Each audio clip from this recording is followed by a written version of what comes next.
Баршаңызға сәлем, каналыма қош келдіңіздер. Сіздермен бірге Ләйләгүл. Бүгін біз сіздермен бауырсақ пісіріп үйренетін боламыз.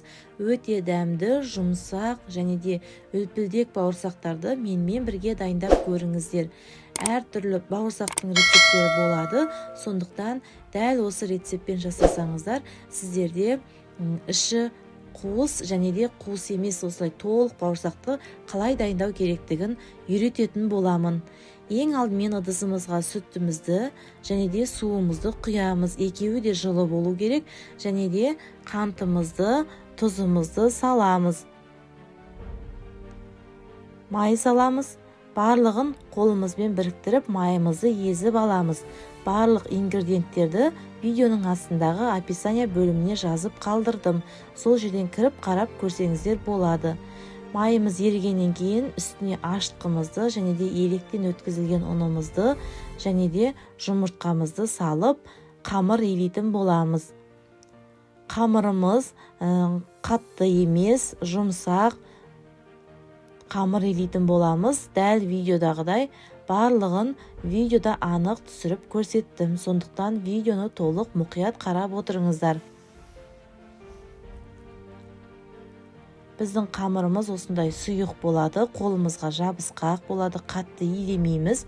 Дәл осындай сұйық қалпында үстіне кішкене май құямыз.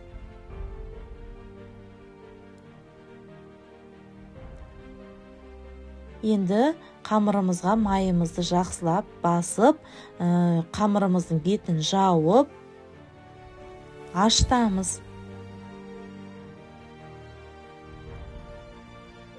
Жылы жерге қойып, қамырды ашытамыз. Қамырымыз дәл осылай көтерілген кейін бір қабат басамыз. Дәл осылай басып, жылы жерге бетін жауып, қамырымызды қайтадан көтерілуге қоямыз. Қамырымыз екінші рет көтерілгеннен кейін ұнымызды сеуіп, қамырымызды түсіріп аламыз. Көріп тұрғандарыңыздай, қамырымыз өте жұмсақ, ыдыстан өзі сусылдап түсіп тұрады. Дәл осы қамырды енді бөліктерге бөлеміз. Өзіңіздің қалауыңыз бойынша 2-3 бөлікке бөліп аласыздар. Қамырымызды тындырамыз. Дәл осылай илеп аламыз. Бетін орамалмен жауып, 5-10 минутқа тындырамыз. Енді қамырымыз жақсылап тынғаннан кейін осылай жайып аламыз. Және де өзіңіз қалаған формада кесеміз.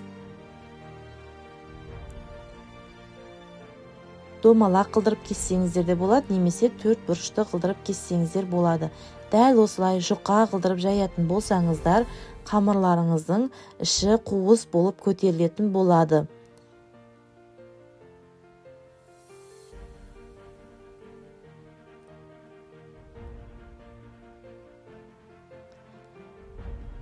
Қалған бөліктерін илеп қоямыз.